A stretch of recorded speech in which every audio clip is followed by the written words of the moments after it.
ಮೈಸೂರಿನ ದೇಗುಲಗಳಿಗೂ ಚಂದ್ರಗ್ರಹಣ ಎಫೆಕ್ಟ್. ನಾಳೆ ಚಾಮುಂಡೇಶ್ವರಿ ದೇವಸ್ಥಾನವೂ ಕೂಡ ಬಂದಿರುತ್ತೆ. ನಾಳೆ ಮಧ್ಯಾಹ್ನ 3 ಗಂಟೆಯಿಂದ ರಾತ್ರಿ 8:30ರವರೆಗೆ ಕ್ಲೋಸ್ ಇರುತ್ತೆ.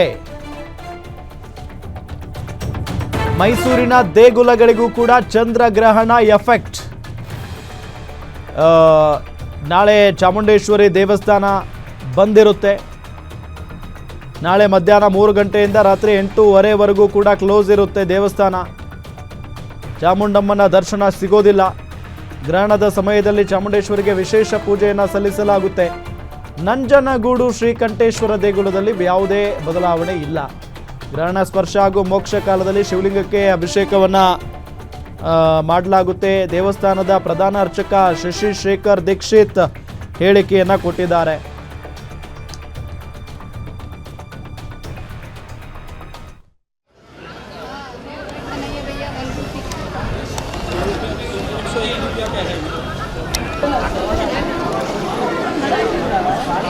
ತಾರೀಕು ಮಾರ್ಚ್ 3ನೇ ತಾರೀಕು ಚಂದ್ರಗ್ರಹಣ ಬರ್ತಿರ್ತಕ್ಕಂಥದ್ದು ರಕ್ತ ಚಂದ್ರಗ್ರಹಣ ಅಂತಕ್ಕಂಥದ್ದು ವಿಶೇಷವಾಗಿರ್ತಕ್ಕಂಥದ್ದು. ಸಾಮಾನ್ಯವಾಗಿ ದೇವಸ್ಥಾನನ 3 ಗಂಟೆಯಿಂದ ರಾತ್ರಿ 8:30 ತನಕ ಕ್ಲೋಸ್ ಮಾಡ್ತೀವಿ. ಸ್ಪರ್ಶಕಾಲ ಹಾಗೂ ಮೋಕ್ಷ ಕಾಲದಲ್ಲಿ ಪೂಜೆ ನಡೆಯೋದು ಭಾಳ ವಿಶೇಷವಾಗಿರ್ತಕ್ಕಂಥದ್ದು. ಚಂದ್ರಗ್ರಹಣ ಕಾಲದಲ್ಲಿ ಮೋಕ್ಷಕಾಲ ಹಾಗೂ ಸ್ಪರ್ಶಕಾಲದಲ್ಲಿ ಪೂಜೆ ಮಾಡ್ತಕ್ಕಂಥದ್ದು ಹಿಂದೆ ಎಲ್ಲ ದೇವಸ್ಥಾನಗಳು ವಿಶೇಷ ಆಗುತ್ತೆ. ಕೆಲವು ದೇವಸ್ಥಾನಗಳಲ್ಲಿ ದರ್ಬೆ ಹಾಕಿ ದೇವರುಗಳನ್ನೆಲ್ಲ ಮುಚ್ಚುತ್ತಾರೆ. ಇಲ್ಲಿ ಸ್ಪರ್ಶಕಾಲ ಹಾಗೂ ಮೋಕ್ಷ ಕಾಲದಲ್ಲಿ ಪೂಜೆ ಮಾಡ್ತಕ್ಕಂಥ ಇನ್ನು ವಿಶೇಷವಾಗಿರ್ತಕ್ಕಂಥ ಅಂದರೆ ಸ್ಪರ್ಶಕಾಲದಲ್ಲಿ ಪೂಜೆ ಮಾಡ್ತಕ್ಕಂಥದ್ದು ಎಂದಿನಿಂದ ಪಂಚಾಮೃತ ಅಭಿಷೇಕ ವಿಶೇಷ ಪೂಜೆಗಳು ನಡೀತೆ.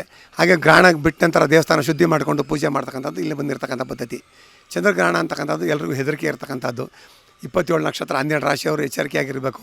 ಗರ್ಭಿಣಿ ಸ್ತ್ರೀಯರು, ವಯಸ್ಸಾದವರು, ಮಕ್ಕಳುಗಳು ಸ್ವಲ್ಪ ಎಚ್ಚರಿಕೆಯಾಗಿರ್ತಕ್ಕಂಥದ್ದು ಸೂಕ್ಷ್ಮ ಅಂತ ಹೇಳೋಕ್ಕೆ ಇಷ್ಟಪಡ್ತೀನಿ. ಅಂದರೆ ಮಧ್ಯಾಹ್ನ 3 ಗಂಟೆಗೆ ನಾವು ದೇವಸ್ಥಾನ ಕ್ಲೋಸ್ ಮಾಡ್ತಾಯಿದ್ವಿ. ರಾತ್ರಿ 8:00ವರೆಗೆ ದೇವಸ್ಥಾನನ ಓಪನ್ ಮಾಡ್ತೀವಿ. ದೇವಸ್ಥಾನ ಶುದ್ಧಿ ಆದ ನಂತರ ದೇವರ ದರ್ಶನಕ್ಕೆ ಭಕ್ತಾದಿಗಳಿಗೆ ದರ್ಶನದ ವ್ಯವಸ್ಥೆ ಇರುತ್ತೆ. ಹಾಗೆ 4ನೇ ತಾರೀಕು